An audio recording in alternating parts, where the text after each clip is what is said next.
Donc effectivement, Laurent Chambaud, je suis le directeur de l'École des hautes études en santé publique pour encore très peu de temps.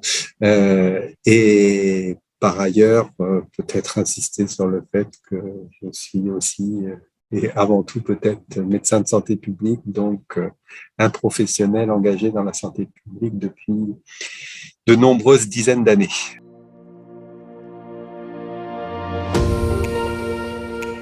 Le rôle de l'EHESP, la façon dont notre école a été sollicitée à participer à un certain nombre de choses pendant la crise, fait l'objet d'un travail actuellement de ce qu'on appelle les RETEX, les retours d'expérience, qui n'est pas terminé. Et donc, je pense que comme de nombreuses structures, il nous faut aussi faire ce travail-là pour pouvoir peut-être aller de façon un peu plus approfondie sur ce que cette crise a engendré dans notre école, qui a une particularité, c'est que en fait, on a été bousculé comme tous les établissements d'enseignement supérieur ou les établissements de formation dans notre pays comme dans le monde entier.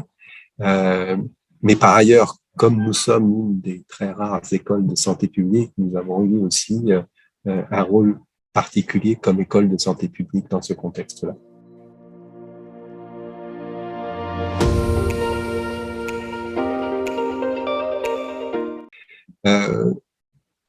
Peut-être un premier point sur lequel je voulais insister, outre le fait que même si la situation évolue très favorablement en ce moment, on ne sait pas quelles vont être les évolutions dans les mois et dans les années qui viennent, mais je voudrais quand même insister sur la particularité de ce que nous avons vécu. Et je crois qu'il faut aussi peut-être essayer de ne pas l'oublier. Nous avons vécu d'abord une crise sanitaire, mais aussi une crise sociétale à partir d'un événement qui est une épidémie, puis une pandémie. Donc, on est vraiment tout à fait dans une crise de santé publique qui devient une crise sociétale. Et je crois que c'est quand même important de le rappeler parce que ça montre aussi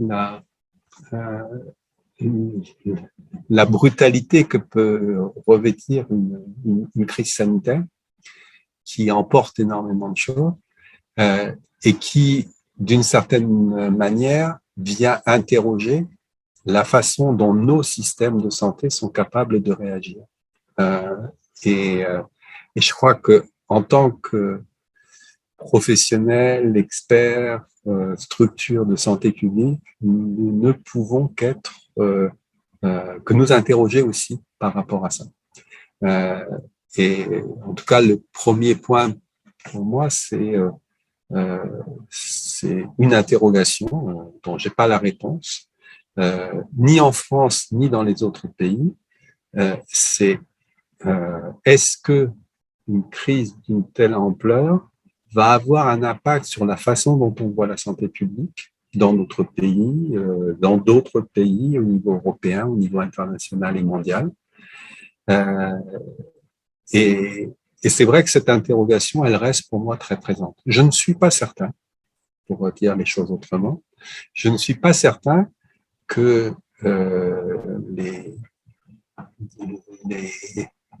les éléments de langage qu'on a pu entendre au tout début de cette pandémie sur le fait qu'elle va changer complètement, fortement nos façons de voir la santé, nos façons de voir les déterminants de la santé.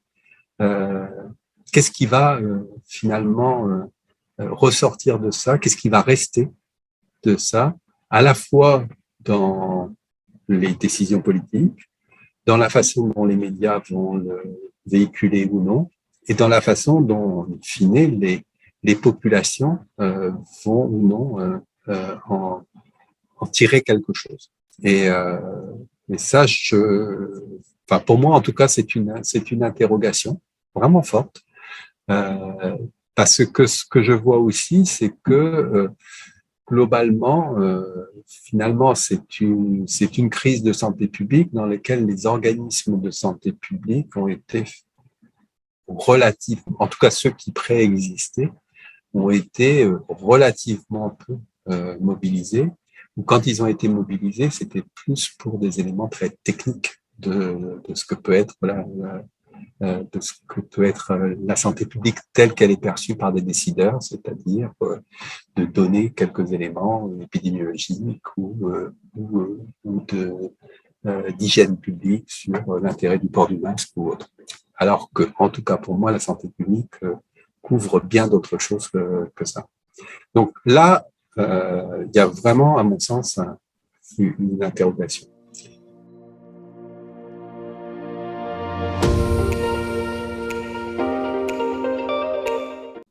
Alors, je vais peut-être vous apparaître un peu brutal, mais je pense qu'il faut absolument éviter de parler de littératie en santé. Ok. Parce que pour moi, on est dans un jargon. C'est-à-dire que si vous parlez de littératie en santé demain matin sur le marché ou ailleurs, je pense que vous n'aurez pas beaucoup de succès. Et je trouve que c'est un sujet parce que c'est pas uniquement le mot, c'est derrière qu'est-ce qu'on y met. Je connais ce que ce terme recouvre et je suis, en tout cas, à mon sens, en tout cas, il faut probablement aller un peu au-delà de ça. C'est pas uniquement de dire que comment on met en place des informations qui permettront aux personnes d'avoir la connaissance d'un problème ou d'une situation. Je pense que ce qui se joue derrière, c'est plutôt la façon dont la démocratie se joue en santé. C'est-à-dire qu'est-ce qui peut permettre, dans une situation de crise ou pas, qu'est-ce qui peut permettre de faire en sorte que on ait une capacité de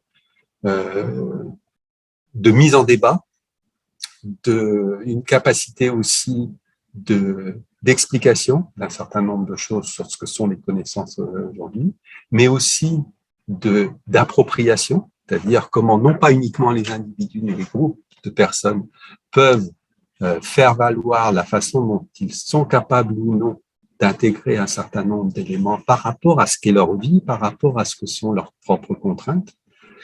Et finalement, la façon dont on l'a, à mon avis, mal fait pendant la crise est simplement révélateur du fait que la démocratie en santé, qui se met en place ou se mettait en place de façon très progressive depuis principalement la loi Kouchner, ne sont pas du tout suffisamment ancrés, ne sont pas du tout suffisamment en capacité d'être activés pour permettre justement ce débat.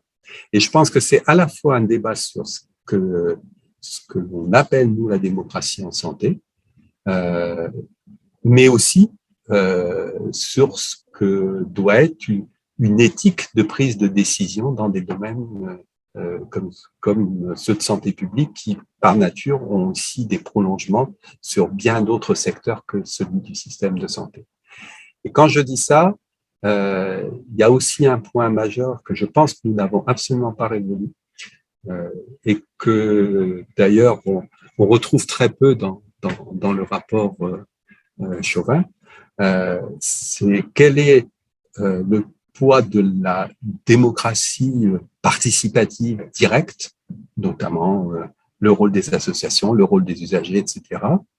Mais on ne peut pas faire l'impasse aussi sur quel est le rôle de la démocratie représentative et notamment de l'ensemble de nos élus locaux. Et en France, nous avons un système qui est, je pense, différent d'autres pays, qui devrait permettre aux élus locaux d'avoir probablement plus de capacité aussi pour adapter des politiques au niveau local, et qui a été quand même très, très peu mis en tension dans le cadre de cette crise. Et je pense que ça vient révéler aussi un manque à ce niveau-là. Et donc, je crois que la santé publique a un rôle aussi pour faire accepter un certain nombre d'évolutions, y compris de nos institutions, pour permettre que ce débat reprenne de la vigueur, et reprenne de la vigueur, y compris dans un contexte où on va se demander quelle est l'articulation entre des mesures nationales, des mesures locales.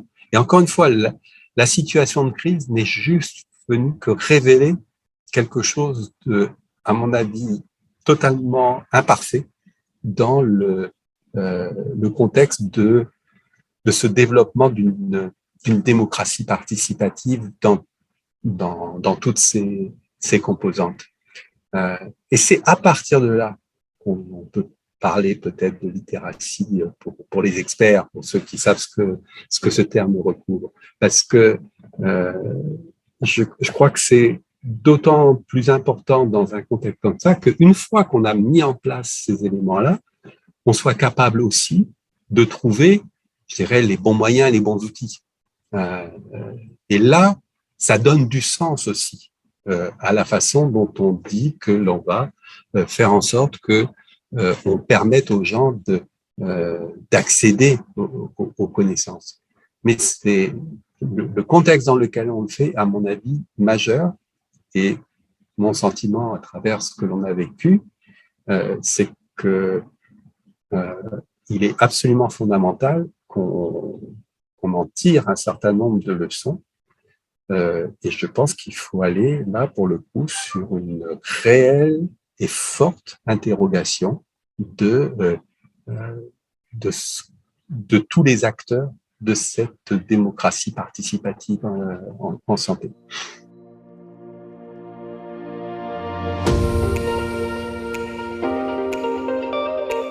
Je pense en avoir déjà dit un petit mot, mais pour moi, on a alors, c'est pas moi qui peut donner une solution, c'est pas un rapport quel qu'il soit qui peut donner une solution. Je pense qu'il y a un débat qui doit être conduit pour savoir finalement quels sont les choix que l'on veut faire sur la manière de conduire une participation dans le domaine de la santé.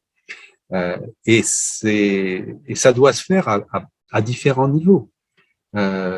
Je suis, pour ma part, un très grand défenseur du rôle des collectivités territoriales dans tout ce qui tourne autour de la promotion de la santé et de la prévention. Parce que je pense que toutes les personnes qui font de la santé publique le savent, la promotion de la santé, c'est par nature quelque chose de transversal, et ça vient impulser des politiques qui sont des politiques transversales. Et donc, dans ce cadre-là, on a soit le modèle descendant de l'État régalien qui va mettre en place ces politiques transversales et qui va les déployer sur l'ensemble du territoire. À mon avis, c'est pas le rôle de l'État de le faire. Le rôle de l'État, c'est probablement de donner un certain nombre de cadres, y compris en termes d'équité, y compris en termes de solidarité, etc., etc. Mais la déclinaison de tout ça, à mon avis, elle doit être aux mains, en tant qu'orchestrant des collectivités territoriales et des agences régionales de santé de façon conjointe, mais avec un rôle précis de compétence, avec une compétence qui doit être donnée, à mon avis, y compris par la loi, aux collectivités territoriales, puisque c'est elles qui savent tisser les politiques intersectorielles sur le plan local.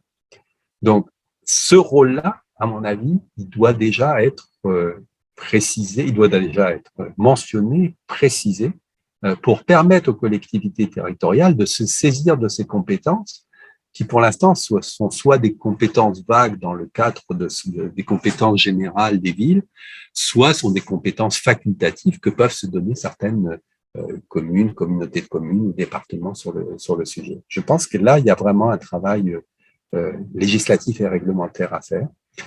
Le deuxième point, c'est qu'il faut conjuguer cela avec une plus grande capacité des personnes, des associations, des collectifs, des structures associatives de diverses manières à poursuivre, à compléter, à alimenter ce que peut être cette possibilité qui serait donnée de conduire des politiques sur le plan local qui sont favorables à la santé. Et ça, on a quelques bribes très intéressantes en France. Je pense qu'un certain nombre de contrats locaux de santé, d'ateliers santé-ville sont conduits dans cette optique-là. Et je crois qu'il faut beaucoup plus les armer, y compris en termes professionnels, y compris en termes d'évaluation, mettre en place des procédures qui soient aussi peut-être qui permettent, alors là pour le coup, de développer une capitalisation des retours d'expérience dans ce contexte-là, et permettre finalement d'alimenter nos savoirs et nos connaissances de la manière dont on peut véritablement, sur le plan local, en fonction de ce qu'est la réalité de chaque territoire, développer cette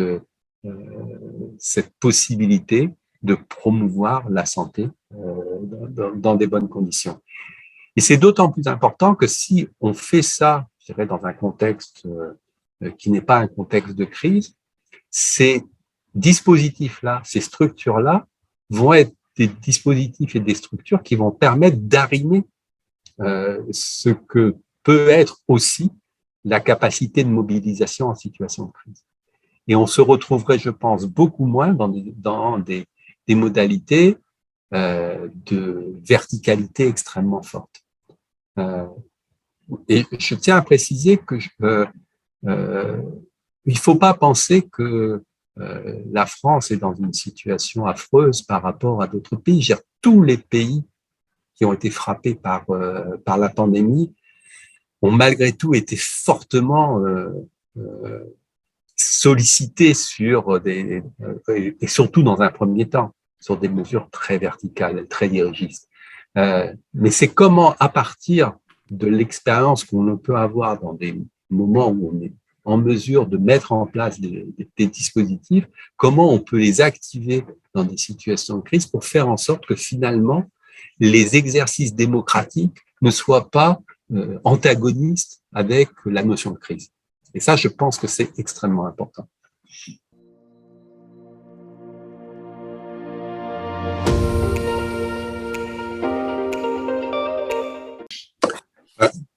Moi, ce que j'aimerais dire aussi, c'est que probablement que cette crise, elle vient aussi démontrer, et y compris dans des pays où on pensait qu'elle était extrêmement forte, la faiblesse de la santé publique. Vous avez vu que les décisions qui ont pu être prises dans un certain nombre de pays, je parle bien entendu au départ avec les États-Unis, mais aussi avec le Royaume-Uni. Les États-Unis et le Royaume-Uni sont quand même des structures dans lesquelles le poids de la santé publique est extrêmement fort, en tout cas en termes de compétences, de savoir académique, de recherche. Ça n'a pas empêché les dirigeants de ces deux pays-là de prendre des décisions qui étaient extrêmement critiquées, y compris par la santé publique dans leur pays. Donc, on voit bien aussi que cette notion de capacité, d'abord, de développer de l'expertise, de faire connaître l'expertise, d'avoir une possibilité de mettre en débat l'expertise dans un contexte de crise est extrêmement compliqué. Donc ça, je crois il faut le savoir. Après, on voit aussi que dans ce contexte très particulier, il y a eu une sorte de fossé entre, d'un côté,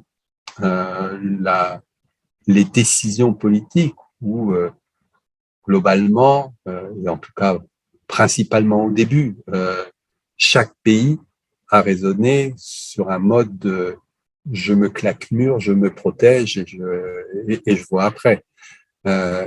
Et par ailleurs, les expertises, elles, essayaient de mettre en place des ponts entre les pays. Et ça, je crois que c'est là, on voit quand même cette divergence qui est apparue. Alors après, il y a eu des mécanismes européens, mais qui étaient en fait, dont la raison d'être était surtout une raison d'être économique. Ce qui a marché en Europe, c'est le fait à un moment donné d'avoir un achat commun de vaccins, mais on s'est pas mis d'accord sur les modalités de prescription des vaccins. Ce qui a marché, c'est le plan de relance européen, parce que c'est un plan de relance économique. Mais les modalités de protection sociale ont été très différentes d'un pays à l'autre aussi. Donc, je pense que ça montre aussi un certain nombre de limites. Mais, à mon avis, ça plaide aussi pour que, en santé publique, on soit capable d'intervenir sur ce champ-là et qu'on soit capable de donner un certain nombre d'éléments. Donc, notre école, on a participé au réseau des écoles de santé publique de la région européenne. Très vite, il y a eu une task force qui s'est montée. Et cette task force, elle n'a pas fortement, dans tous les pays d'ailleurs, elle n'a pas fortement infléchi des politiques qui se faisaient avec des modes de lobbying qui finalement montrent que le lobbying de la santé publique est quand même extrêmement fragile. Bon, faut le reconnaître, il faut essayer aussi de comprendre pourquoi. Moi, je pense qu'on a aussi, nous, les organismes de santé publique, les experts, les professionnels de santé publique, à essayer de voir pourquoi ce que l'on dit a peut-être du mal à pénétrer. Je voudrais juste quand même insister sur un dernier point, parce que, à mon avis, c'est important, c'est que la crise a mis beaucoup en lumière l'hôpital. Moi, ce que je voudrais dire, et vous avez vu derrière, elle a engendré, y compris des discussions, non seulement sur le rôle de l'hôpital, mais de façon un peu plus large, et elle a abouti à ce qu'on a appelé le Ségur de la santé.